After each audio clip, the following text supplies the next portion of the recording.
Il décide d'aller chercher une boule de cristal sur des fonds verts dignes de figurer dans The Amazing Bulk et se font piéger dans un trou par Yamcha. Après avoir laissé passer des heures à faire Cosette inutilement sur des choses qu'on sait déjà via l'intro, Muten décide de sauter pour sauver tout le monde. Assez joué. Nous n'avons pas de temps à perdre. Envoyez l'échelle. Abruti! S'il n'y a pas de temps à perdre, pourquoi tu as perdu ton temps dans ce trou?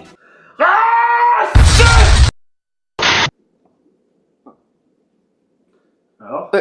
C'est bon? Bon, c'est ok, tu peux y aller. Merci. Donc ce film a réussi à violer mon enfance.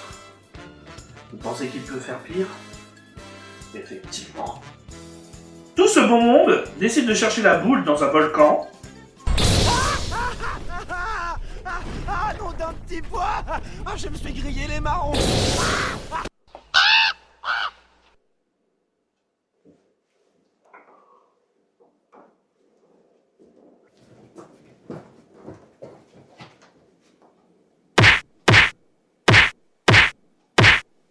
Combat avec des sbires de Piccolo tout aussi inutiles.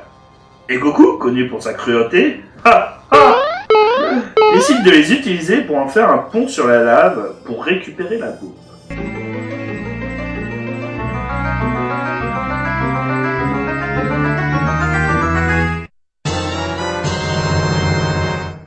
Donc après qu'ils aient récupéré la boule, ils vont chez le maître. Mais je m'arrête ici pour vous montrer cette scène. T'es venu? Oui, qu'est-ce que tu t'es fait? T'es blessé? Ouais, c'est rien. Tu t'es inscrit? Non, c'est pour autre chose que je suis là. Qu'est-ce qui pourrait être plus important que moi? En fait, t'es une des raisons pour lesquelles c'est si important. Oui, et vous me direz, et alors? Moi je vous répondrai, useless moment. Cette scène n'a aucun intérêt et n'a pas de suite. Vous dites certainement que faut juste regarder la suite. Eh ben non, rien, nada. Ils en reparlent plus jamais. Aucune fois il a fait mention de ce que voulait dire Goku à Shishui. Rien. Je deviens fou. Et suis bien entendu, enfin, une scène digne de la série. Le pourquoi Dragon Ball et Dragon Ball. Le pourquoi ce film prouve qu'il reste attaché aux valeurs de la série originale. Yamcha et Bulma qui se draguent. Mon Dieu. C'était enfin le moment qu'on attendait.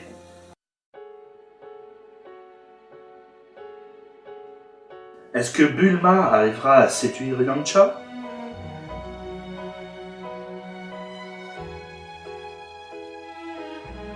Est-ce qu'enfin Yamcha s'épilera les sourcils?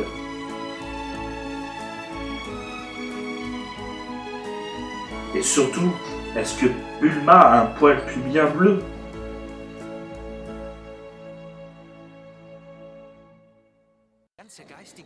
Ouf. Après tant d'émotions, on va revenir sur une scène un petit peu plus banale, où Muten Roshi va apprendre pour la première fois l'apprentissage du Kamehameha à Sangoku. Alors souvenez-vous de cette scène, ce moment complètement excitant où Muten Roshi va utiliser le Kamehameha pour éteindre le feu de Guillermo. Ce moment où il va commencer à avoir des muscles qui vont se multiplier, ses veines sortir de partout, et lancer dans son mécanisme le Kamehameha.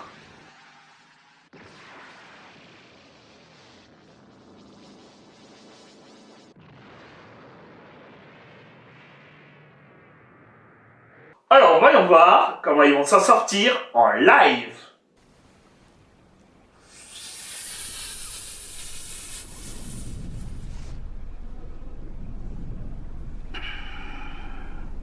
Les canaliser en toi.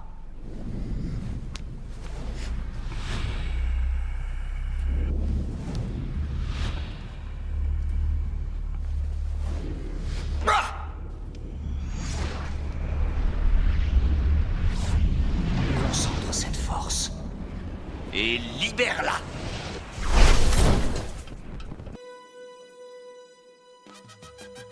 Désolé, je sais que c'est pas bien de se moquer là, mais entre Goku qui ressemble à un ado qui aurait trop abusé de gel, et maintenant ça, en clair il faut faire de la tectonique pour apprendre le Kamehameha.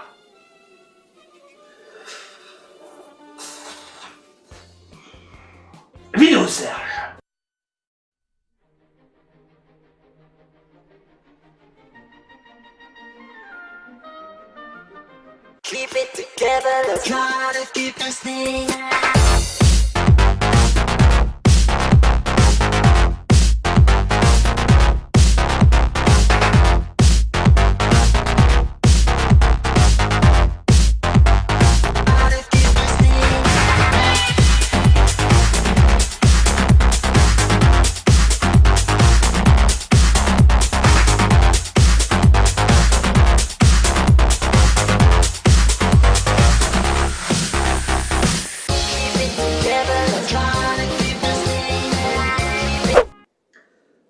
Décadence.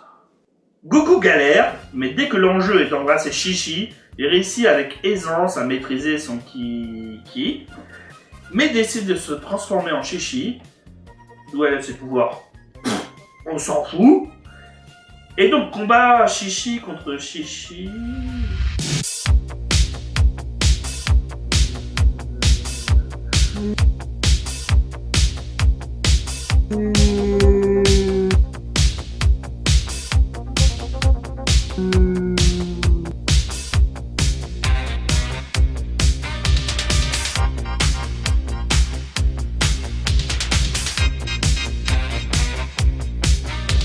Et merde! Oh. Il y en a un qui va pas baiser. Vient ensuite les viols les plus atroces de la série. Muten décide de faire un Kamehameha pour soigner Goku. Normal, quoi? Piccolo et Mei vont au temple du dragon pour réveiller Shenron. Qu'est-ce que ce temple? Pourquoi ici? Et surtout, pourquoi des putains de montagnes se créent tout autour d'eux? Muten interrompt l'invocation de Shenron. Goku décide, après l'écrasement du vaisseau, de se changer. Et c'est pas parce qu'on doit sauver le monde qu'on doit négliger son look. De merde. Et donc Piccolo décide d'avouer à Goku qu'il est Ozaru. Goku commence à se transformer. De me servir.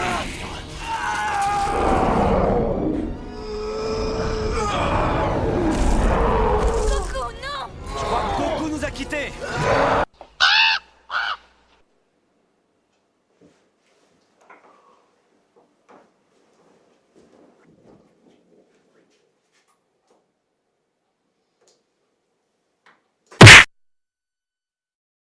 Mon Dieu! Ozaru est devenu un léger macaque pourri de synthèse! À ce niveau, le viol de la série originale est si extrême qu'ils peuvent même rajouter Nounours à la place d'Ozaru. Au revoir la peur, bonjour les fous rires! Bon, au moins, il y a des jolis feux d'artifice finales pour l'invocation Mafuba. Oh, la belle rose fuchsia! Oh, la belle rose bonbon. Et sinon, Ozaru est battu par la foi. En attendant, moi j'ai les foies. Merci public. Je sais pas. Muten Roshi est mort. Et combat final, Goku Piccolo. Un affrontement épique. Attention, lancez la musique.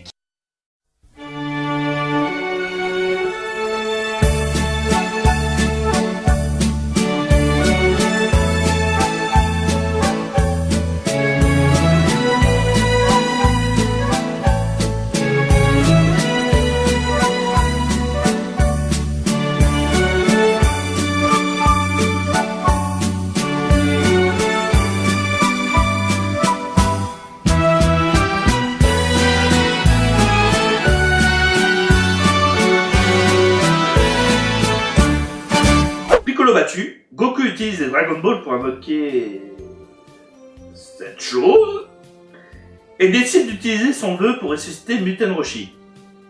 Et quoi, le putain de fils ingrat? En tout cas, tout est bien qui finit bien, tout le monde rigole.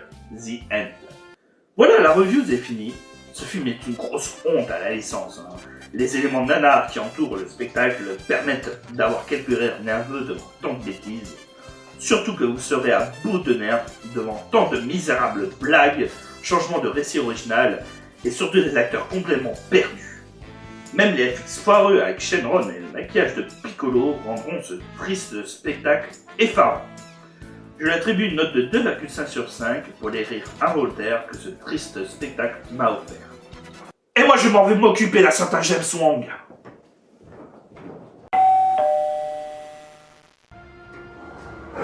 Sarah Connor.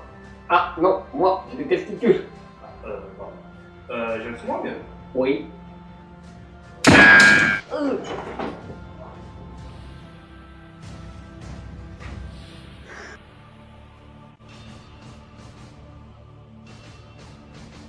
Tiens, je me demande, est-ce qu'il y aurait des producteurs aussi salauds pour pouvoir oser toucher à un chef-d'œuvre tel que Terminator de James Cameron? Non.